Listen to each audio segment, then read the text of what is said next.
নমস্কাৰ বন্ধু বান্ধৱীসকল আশা কৰোঁ আপোনালোকে ভালে আছে আজি আৰু এটা ইম্পৰ্টেণ্ট ভিডিঅ' আপোনালোকৰ কাৰণে লৈ আহিছোঁ আৰু এইটো ভিডিঅ'ত আমি ডিছকাছ কৰিম যে কিছুমানে সুধিছিলে ইহঁতিৰ এলপি ইউপিৰ ডিডব্লিউৰ যিটো ৰিক্ৰুটমেণ্ট চলি আছে তাত ইহঁতি মাৰ্কছ কেলকুলেশ্যন কৰিবলৈ প্ৰব্লেম হৈ আছে ভুল হৈ আছে মেবি বহুতৰ কাৰণে এইটো জনা ভিডিঅ' হয়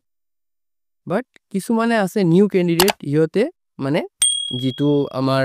টেটৰ মাৰ্ক আছে সিটেট বা আসাম টেটৰ যিটো মাৰ্কছ আছে সেইটো কেলকুলেশ্যন কৰিবলৈ বহুত ভুল কৰি আছে আৰু এইটো ভিডিঅ'ত আমি কোনকেইটা ডিষ্ট্ৰিক্ট আপুনি সিলেক্ট কৰিলে ভাল হ'ব এইকেইটা কথা কৈ দিম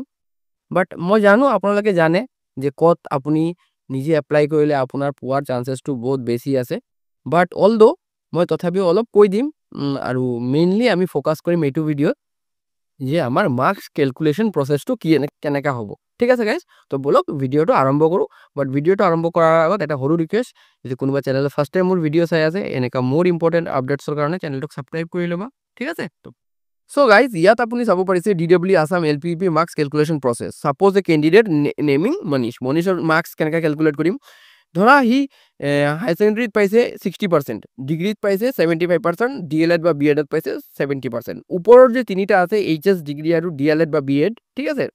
তাৰ পৰা কি কৰিব লাগিব 5% কেলকুলেট কৰিব লাগিব মনত থব সি আপোনালোকে এক্সামত যিমান পাৰ্চেন্টেজ পাইছে তাৰ 5% ওলাব লাগিব টোটেল মাৰ্কছৰ 5% ওলালে নহ'ব বাট নটিফিকেশ্যন দিয়া আছে 5% গৈ আপুনি টোটেল মাৰ্কছৰ 5% ওলাব কিন্তু নহয় আপোনাৰ পাৰ্চেন্টেজৰ 5% ওলাব লাগিব এইটো ইনফৰমেশ্যনটো একদম নিউলি যিহঁতি মানে LPUPত এবাৰ এপ্লাই কৰিব সিহঁতিৰ কাৰণে মই জানো অলৰেডি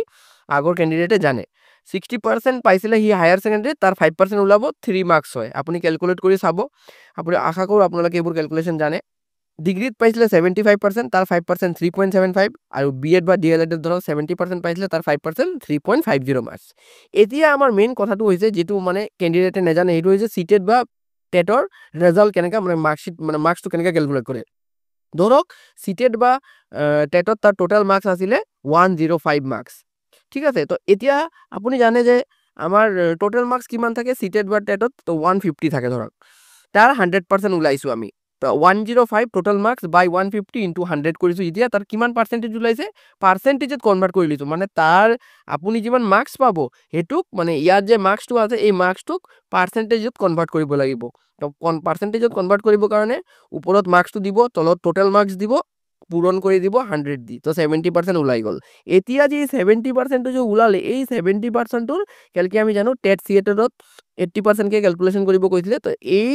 70%ৰ 80 মানে পাৰ্চেণ্ট ওলাব লাগিব ঠিক আছে তো 70% এই 70% বুলি নাভাবিব 70ক আপুনি এটা মাৰ্কছ ধৰি ল'ব এটা নম্বৰ ধৰি ল'ব তো 70 ইনটু যেতিয়া আপুনি 80% কৰিব ঠিক আছে তেতিয়া আপুনি 56 মাৰ্কছ পাব তো এইটো আছিলে প্ৰচেছটো ইয়াত চাওক মই দিছোঁ total marks HS degree DLED CTET 3 প্ৰথমত পাইছিলে 3 তাৰপিছত পাইছিলে 3.75 তাৰপিছত 3.50 আৰু 56 টোটেল 66.25 মনীষৰ মাৰ্কছ হয় এইটো মই টেবুলাৰ ফৰ্মতো দি দিছোঁ আপোনালোকে বুজিবৰ কাৰণে সুবিধা হ'ব HSত 60% আছিলে ঠিক আছে 5% ওয়েটেজ কেলকুলেট কৰিলোঁ 3% হ'ল ডিগ্ৰীত 75% মাৰ্কছ পাইছিলে 5% কেলকুলেট কৰিলোঁ 3.75% হয় DLED বা BEdত সি 70% পাইছিলে 5% কেলকুলেট কৰিলোঁ 3.75 হ'ল ঠিক আছে এইবোৰতো আপুনি গম পাইছে মই এইকেইটা দি দিছোঁ তাৰপিছত মেইন কথাটো হৈছে আমাৰ সিটেট বা টেটত তাত 105 মাৰ্কছ পাইছে টোটেল বাই 150 টোটেল মাৰ্ক ইনটু 100 70% তাৰ ওলাইছে 70%ৰ যেতিয়া আমি 80 ওলাইছোঁ যেতিয়া 70ৰ যেতিয়া আমি 80 ওলাইছোঁ 80% ওলাইছোঁ তেতিয়া আমি কিমান পাইছোঁ 56 মাৰ্কছ পাইছোঁ ঠিক আছে তো এইটো বহুত ইজি প্ৰচেছ হয় তাৰপিছত যেতিয়া আমি যদি গোটেইকেইটা যেতিয়া প্লাছ কৰিলোঁ প্লাছ কৰাত আমাৰ গ্ৰেণ্ড টোটেল কিমান হ'ল 66.25 ঠিক আছে 66.25 আমাৰ গ্ৰেণ্ড টোটেল হয় তো এইটো আছিলে সম্পূৰ্ণ মাৰ্কছ কেলকুলেশ্যন প্ৰচেছটো এতিয়া বন্ধু বান্ধৱীসকল যে আপুনি ক'ত এপ্লাই কৰিব আপোনাৰ এপ্লাই কৰাৰ আগত আপুনি চাব লাগিব যে কোনটো ডিষ্ট্ৰিক্টত পোষ্ট বেছি আছে খালি পোষ্ট বেছি থাকিলে নহ'ব আপোনাৰ মাৰ্কছ আগৰ পাষ্ট ৰেকৰ্ড চাব কোনটো ডিষ্ট্ৰিক্টত আটাইতকৈ কম কাট অফ যায় কিন্তু আজিকালি সেইবোৰ ডিষ্ট্ৰিক্টতো হাই কাট অফ গুচি যায় যেনেকৈ হাইলাকান্দি আছে ধুবুৰী আছে এনেকুৱাতো বহুত বেছি গুচি যায় যিনো আপোনাৰ নিয়াৰ বাই ডিষ্ট্ৰিক্টতে আপুনি এপ্লাই কৰিব কেলৈ কি তেতিয়া মিউচুৱেল পাবলৈ হেল্প হ'ব নহ'লে বেছি দূৰত এপ্লাই কৰিলে বহুতেই মানে ডিফিকাল্ট হৈ যায় আৰু যেতিয়া যেটো আমাৰ দিছে মানে ডিষ্ট্ৰিক্ট ৱাইজ পোষ্ট মানে ব্ৰেকআপটো দিছে সেইটো ভালদৰে চাই ল'ব আৰু এটা কথা, যদি আপুনি ST SC OBC আৰু T ট্ৰাইবৰ পৰা বিলং কৰে তেনেহ'লে চাই ল'ব যে কোনটো ডিষ্ট্ৰিক্টত মানে এইবোৰ